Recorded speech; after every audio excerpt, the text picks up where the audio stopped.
Hey everybody, thank you so much for tuning in. This is going to be another bite-sized review video where I just give you some quick reviews, about 5 reviews in 10 minutes time. The first one is one of these moisturizers from CoverGirl. This is the Clean Fresh skincare line, and I have been experimenting with several different things.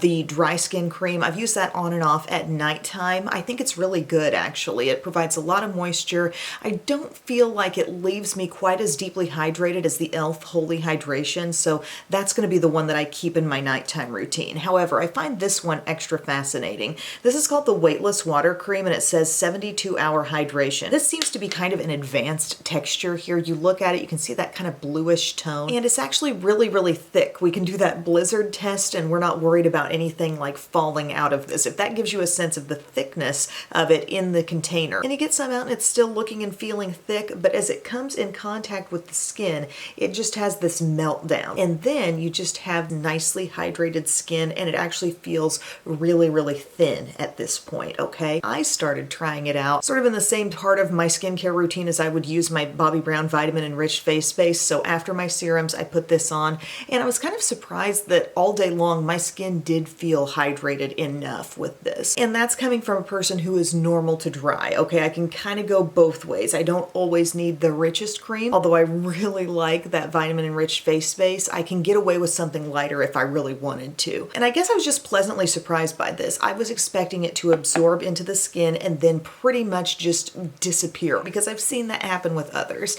But this actually does leave the skin feeling really nicely hydrated, but yet it is light. It's the kind of thing I may use on and off, especially over the summertime. You might be picking up on the faintest kind of like fresh scent, but it's just barely there. It's really hard to latch onto anything definitive scent-wise with that one, but I'm liking it. Also new in skincare, somebody had asked me, what sunscreens are you using? And I've been shifting back and forth between the Supergoop Glow Screen and the Mineral Sheer Screen. And as soon as I said that, I got something new in PR, and it's called the Every Single Face Watery Lotion from Supergoop. And this is an SPF 50 water and sweat resistant for 40 minutes, they say, sunscreen.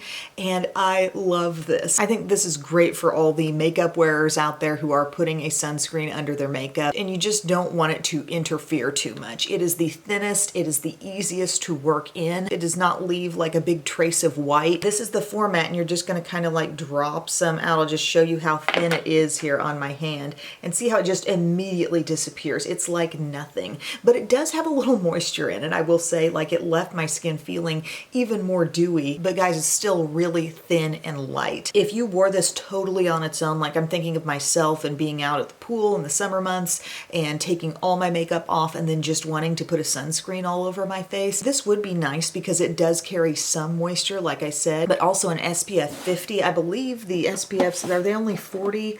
Glow Screen is 40 and Mineral Sheer Screen is only 30. So a little bit stronger SPF. The main thing that excites me about this is that it just is so thin, and it just kind of like can work into the skincare routine without really affecting everything else. My skin has been responding well to it, so this is definitely going to get in my rotation for everyday sunscreens. I've been trying a new bronzer. This is from L'Oreal. It's the Infallible 24-Hour Fresh Wear Bronzer. And this line is set up all seemingly by skin tone. I saw them all in my Walmart store, and I just went for the medium, and I do like it very much. I think it's very easy to apply. They've walked a fine line of making this really pigmented, but it's not a texture that's going to kick up hardly any powder when your brush goes in. So I think that makes it kind of user-friendly. I've got it all around my hairline today. I applied it up there. I also went into the hollows of my cheeks, and I also kind of contoured the jawline and down the neck with it. Now, this is a real classic bronzer color. You see, I've used it to pretty much contour my face, and I think it was effective for that, and I think it looks pretty, but it is kind of a more sunny color. It's got some warmth in it, but it's not orangey. If you wanted to put this where the sun actually hit, it would be convincing. Now, it is totally matte. I would say putting it up against my leading drugstore bronzer, that would have to be Wet n Wild Wet Shady Beaches. That one is a little bit deeper, a little more intense, has a little more of like a reddish tone in it, and to me, I find that just even more satisfying as I see it on the skin. It really gives me that bronze goddess type of look. I'll have to link to that latest bronzy tutorial that I did, and I just felt like that made it. You know, that bronzer did everything. This one is nice, and I think it's more good for like just the casual kind of look.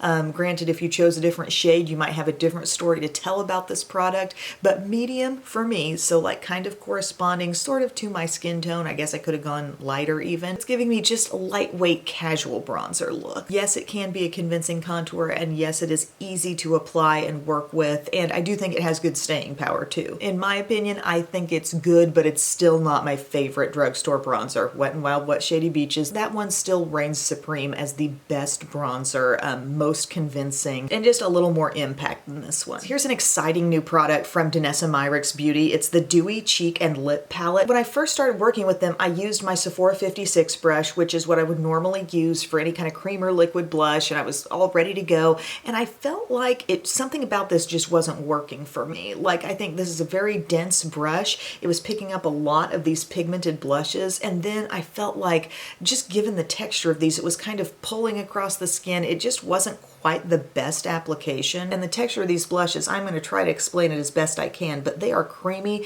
They have some moisture in them. They are kind of rich feeling, okay? And they really do leave a dewy look on the cheeks. So that being said, with a really dense brush, I just felt like it was kind of becoming overkill on the skin, and it was still being a little difficult to pull around. And then over the weekend, I had an absolute revelation, and this is what prompted the whole idea for this video, and like I need to get on and review this. I used this EcoTools stippling brush that I got over Mother's Day weekend, and I thought, you know, let's just try this with this product. And I thought it might be a little counterintuitive because this is kind of a, you know, the bristles can be very bendy. I'm not sure if it can stand up to this thicker texture, but actually it was a match made in heaven, you guys. I felt like it was going into particularly this hot pink shade. It was diffusing it out. It was doing it with very little work, and I was still feeling fully blended. I just pinch it slightly just so I confine it to the shade that I want. We have like a dusty rose over here, this beautiful hot pink, the coral, and then the lighter peach. This one, I will say, really has a high dewiness factor, but not as much color pigment as you can imagine as you look at this whole spectrum.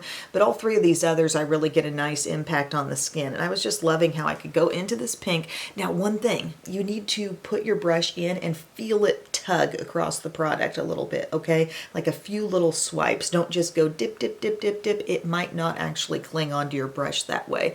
You need to actually give it a little swipe, and then you can see it just building on the cheeks. Like I'm going on top of what I already applied. Look at that. These are so buildable. That's another thing. So I love the freshness of that shade, and I felt like once I put it all together that this brush is really right for this product. My world opened up with it, you know. And I also don't feel like I get too much product on. I don't feel tacky actually, but look how dewy it does leave the skin. And so this is not only a cheek product, but also a lip palette as well. And yes, they are a texture that can really easily double on the lips. I think it's beautiful when I've got that hot pink on the cheeks and also on the lips. I've done a great monochromatic look with the Dusty Rose as well, especially when these more intense shades are put on the lips. I feel like they hang on and practically stain, but you do have that little bit of moisture that they carry, and it's just a really pretty look. So I'm greatly enjoying this palette. I think the brush is everything. Could you use your fingers as well? Absolutely you could. I feel like it ends up putting a little more pressure on the skin than you want, but this one, y'all, ends up being perfect. Last product I want to mention is probably the cutest lipstick that I own, and this is from the Pat McGrath Bridgerton line at Sephora, and the shade is called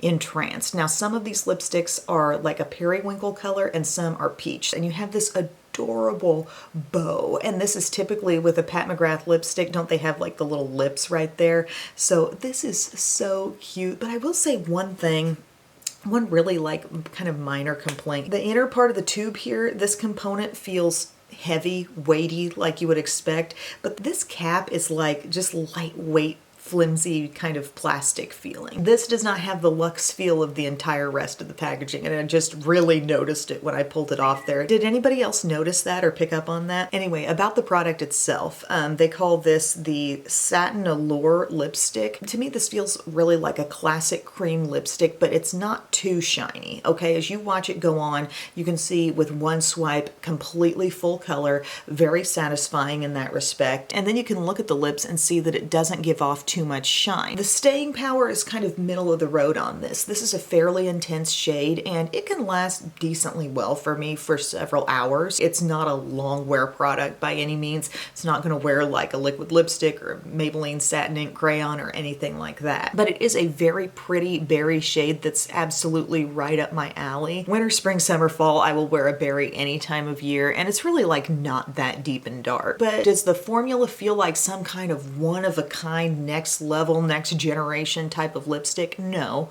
it's not. I bought this really because the packaging was so cute and I just wanted to have one. To look at it, it looks great. To feel it, this cap, most high-end lipsticks have a more weighty feel, and this is where they chose to cut corners. The frivolous side of me says, yes, this was great to get. The more practical side of me says, this is a sort of unremarkable lipstick formula, and you probably didn't have to have it. Yeah, that's probably true. Take what you will from this review, but I still like having it, and this is a shade that I would wear a lot of, I will say that. So thank you guys so much for watching. I hope this video was useful, and I'll see you again very soon. I love you.